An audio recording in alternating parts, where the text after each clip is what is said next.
Bienvenue à tous à cette seconde partie de votre émission Avis de la diaspora sur les ondes d'Afro-Web TV. Un honneur pour moi donc de réaliser, d'animer chaque samedi cette émission pour vous et pour le plaisir de tout un chacun de vous. Merci à vous tous qui essayez de commenter, de partager cette émission. Nos lignes sont ouvertes sur le plus 1 319 462 89 79 pour permettre à vous aussi que nous suivez de près ou de loin de contribuer à ce débat. Aujourd'hui, nous recevons par Duplessis professeur Pinipini qu'on reçoit depuis la Belgique, et merci à vous tous d'être avec nous, surtout professeur. Vous êtes auteur de plusieurs bouquins, vous êtes auteur en sciences politiques, et récemment donc on avait eu dans beaucoup donc de bibliothèques et même en ligne beaucoup de vos bouquins. Je vais citer juste quelques-uns: La croisade de l'Europe christianisée contre l'Afrique ancestrale, tome 1, tome 2. On parle également aujourd'hui de l'Afrique en commun aujourd'hui aussi. Et première question pour vous, professeur: pourquoi l'Afrique en commun? Pourquoi avoir intitulé ce dernier bouquin l'Afrique en commun? Oui, d'abord je voudrais dire que je suis enseignant, donc j'enseigne à l'université de Bandundu au Congo. J'enseigne les sciences politiques là-bas. Pourquoi l'Afrique en commun? C'est un constat qui est remarqué pas seulement par des chercheurs, mais également par des acteurs de terrain. Que la situation de l'Afrique est une situation d'une personne qui est en coma, qui ne peut plus, presque plus rien faire en fait, parce qu'il est il est tellement quand nous voyons nos jeunes gens qui se font noyer en Méditerranée, tout simplement parce qu'ils veulent voyager. Dès lors qu'ils veulent voyager, quand tu es un Africain, voyager, sortir de l'Afrique est un risque de la mort. C'est pas simplement au niveau de la Méditerranée, mais c'est également, même quand tu dois prendre l'avion, même si tu as tous tes papiers, soi-disant, en ordre pour aller dans n'importe quel pays en dehors de l'Afrique, notamment en Europe ou en Amérique, mais le fait d'avoir tes papiers en ordre, c'est pas une garantie pour toi pour pouvoir y accéder librement. Donc quand tu arrives en tant que tu y arrives en tant que réfugié, vous voulez dire? Oui.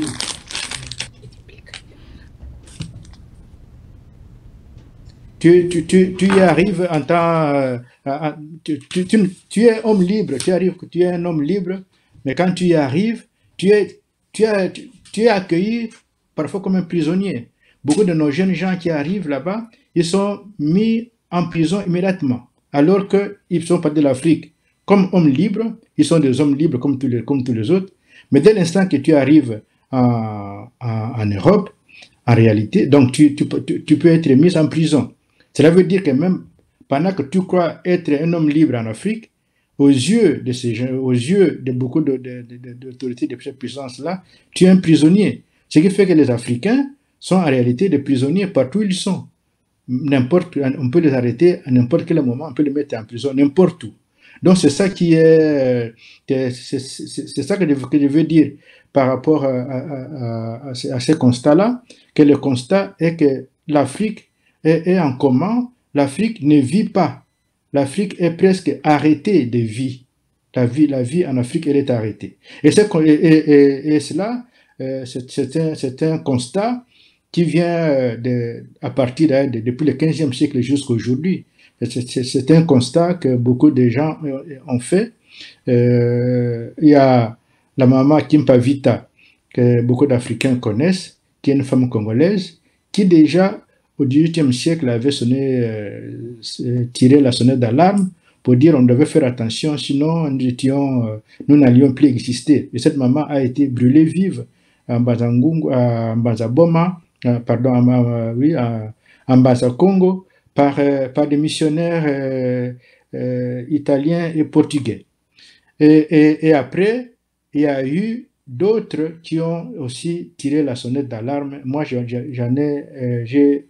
retenu trois parmi tant d'autres. Pourquoi? Pour les actions qu'ils ont menées.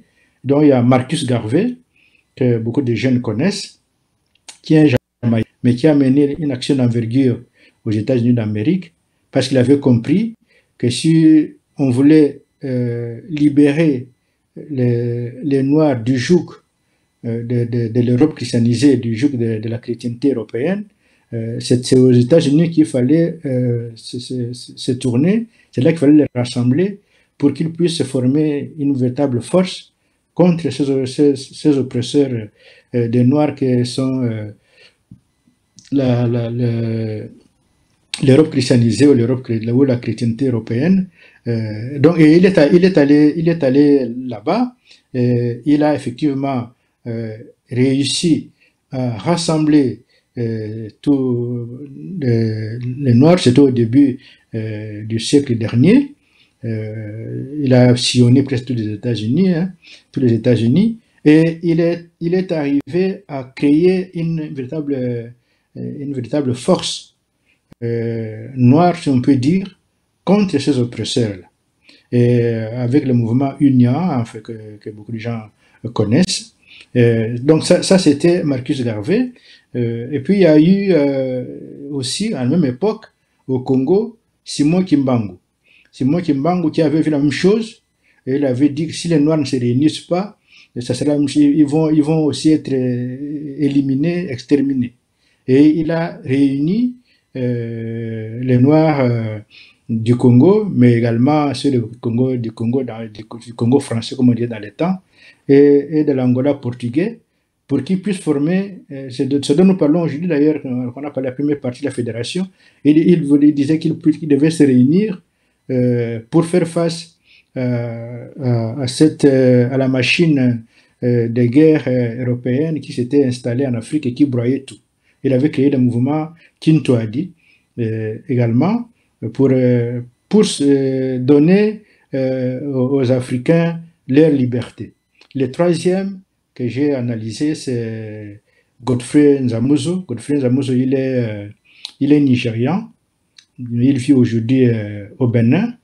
C'est un prêtre dominicain qui a vécu aux États-Unis, mais qui a aussi, lui, remarqué qu'en ce moment, maintenant, à notre époque, la situation des Noirs n'est pas plus heureuse que celle de l'époque de Marcus Garvey ou de Simon Kimbangu. Et par conséquent, lui, il veut aussi libérer les Noirs en leur offrant une alternative, c'est-à-dire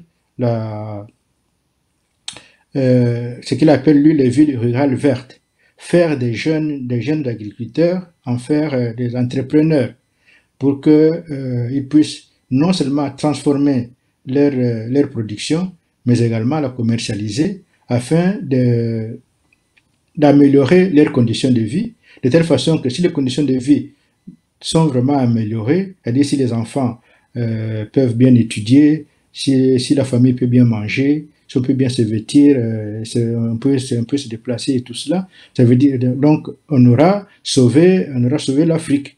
Donc ce sont ces trois-là que j'ai étudiés par rapport à ce thème que je mets dans l'Afrique en commun.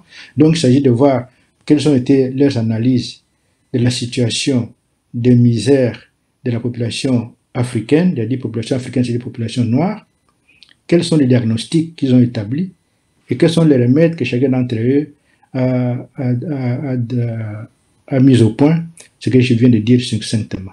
Alors, professeur Pinipini, comment se fait-il que nous avons du trésor en Afrique? Quand on prend par exemple le cas de votre pays, le Congo, où on retrouve beaucoup plus du colbate et beaucoup d'autres matières, et on arrive surtout à ce cas d'espèce où l'Afrique est en coma à ce jour.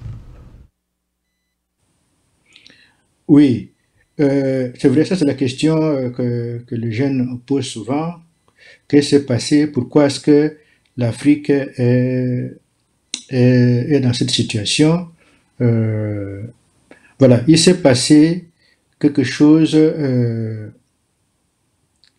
vais le dire aujourd'hui, il s'est passé quelque chose qui est venu de l'Europe. Il faut savoir que l'Europe, telle que nous la connaissons aujourd'hui, est une réalité récente. L'Europe n'est pas si ancienne. Ce qui est ancien, c'est l'Empire romain. Ce qui est ancien, ce sont les royaumes grecs.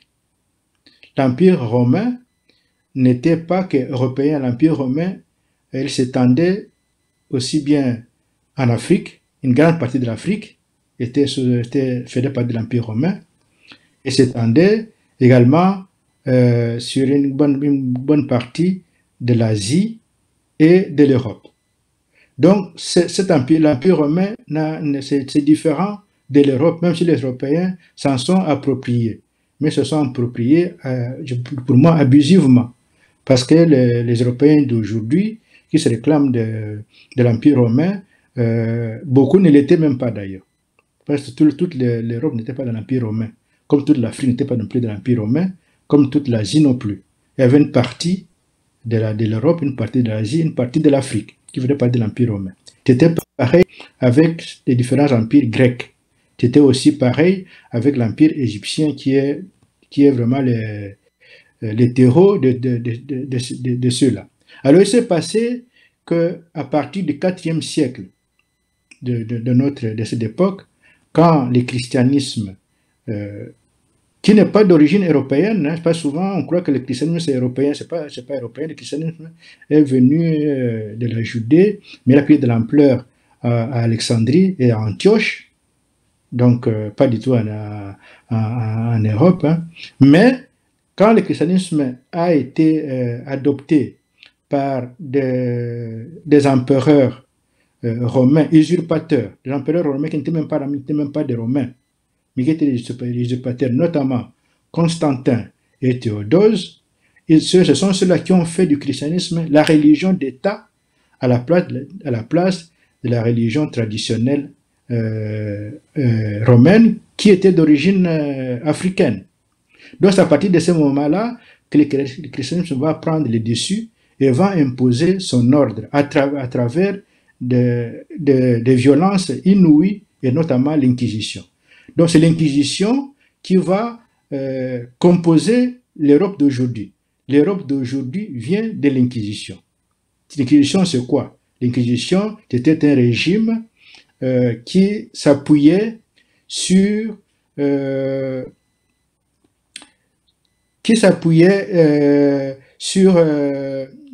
qu'il appelait les enquêtes.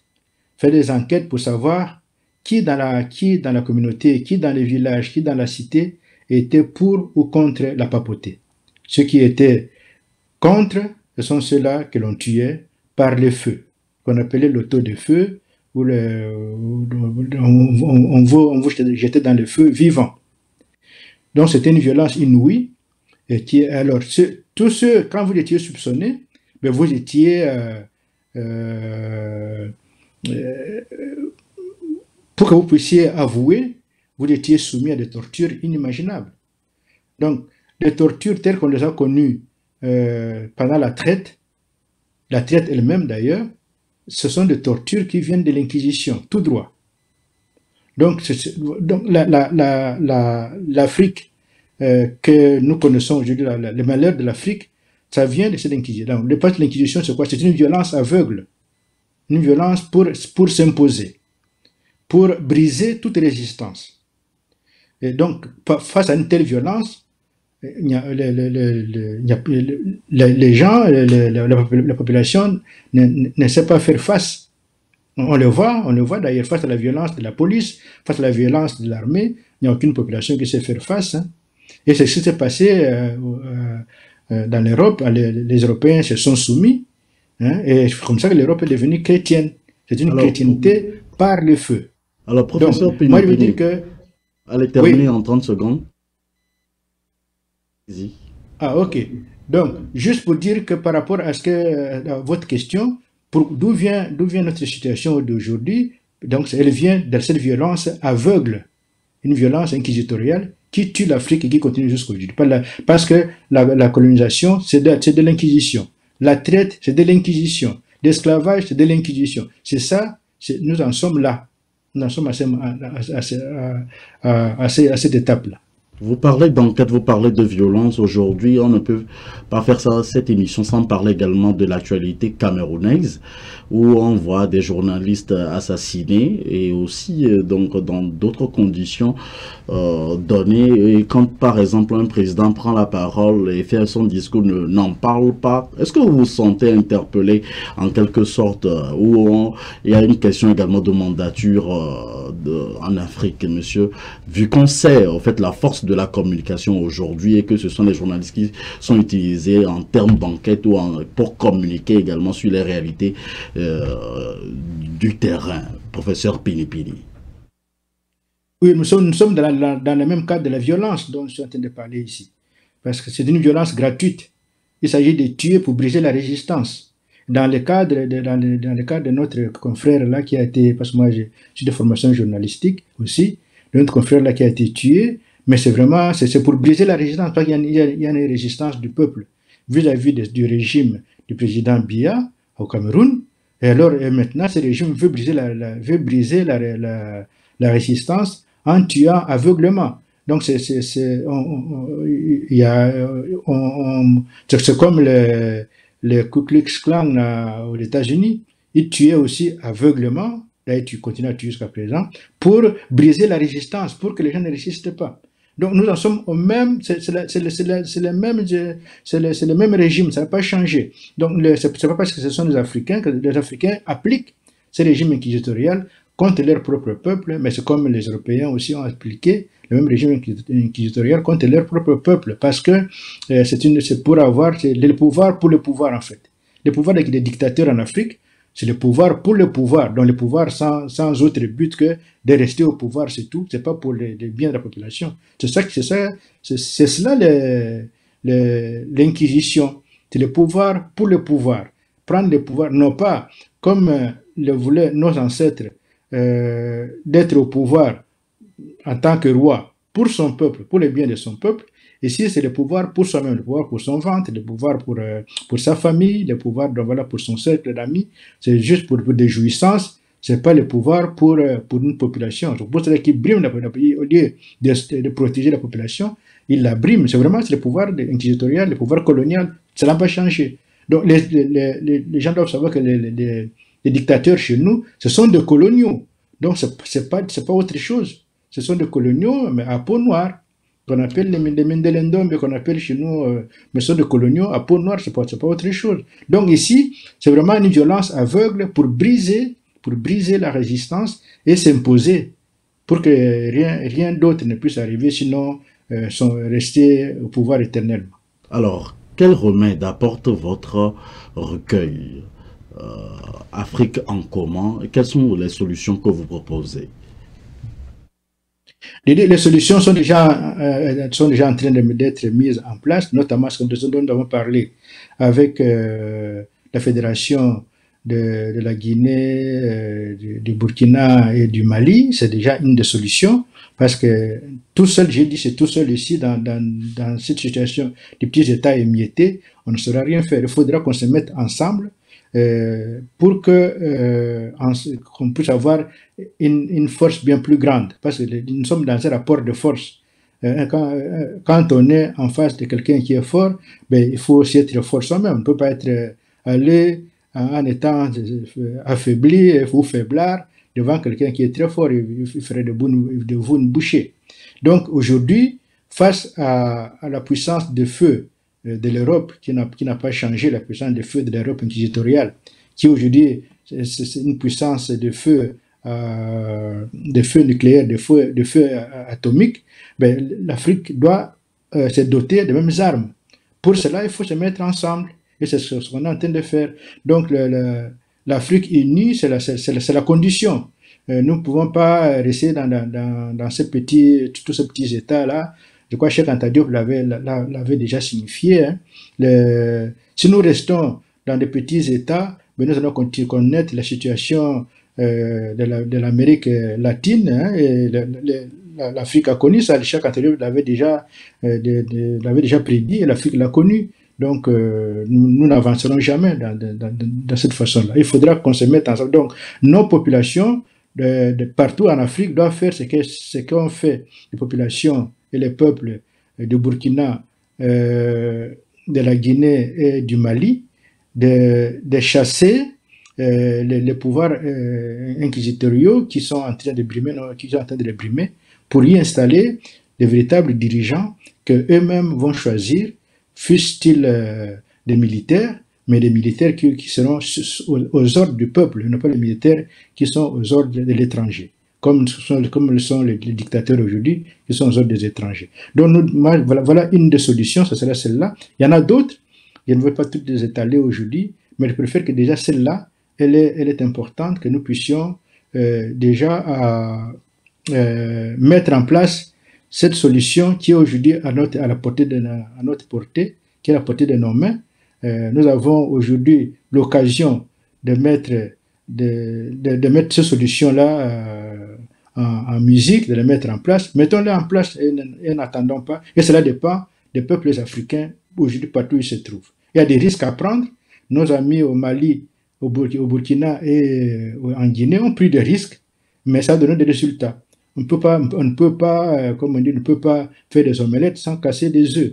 Donc, il est important que chacun puisse prendre des risques pour le bien-être de notre population tout entière. Alors, professeur Pinipini, nous sommes à la fin, malheureusement, de cet entretien de ce jour.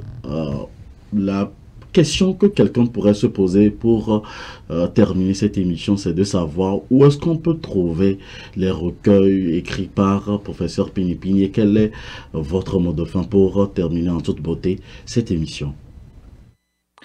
Oui, l'Afrique en commun, on peut aujourd'hui l'acheter dans n'importe quelle librairie, je crois, ici en Europe, tandis que les autres livres que j'ai écrits, tous sont édités par Afrique Avenir, qui est une maison d'édition qui se trouve à Douala au Cameroun.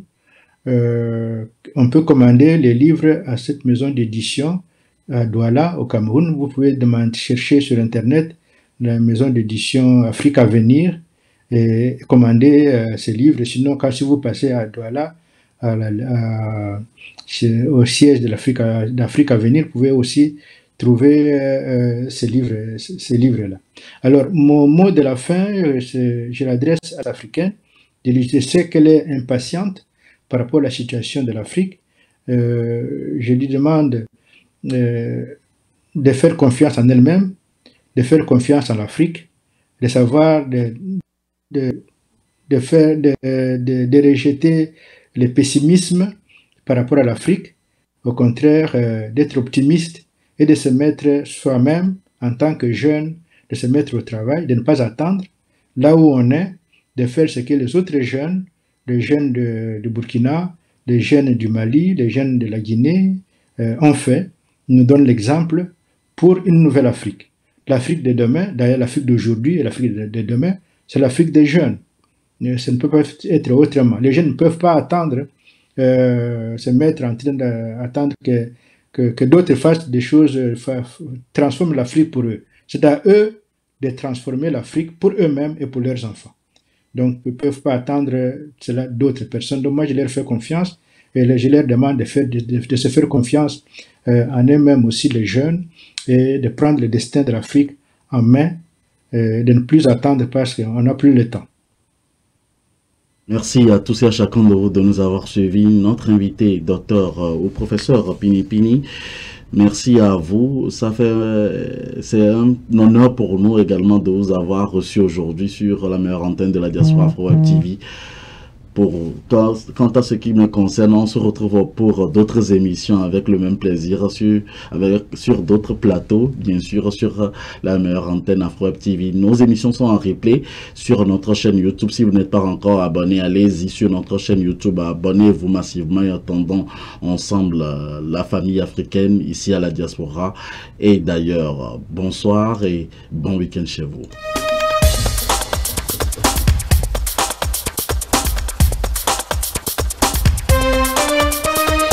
Voulez-vous sponsoriser l'une de nos émissions sur Afro TV?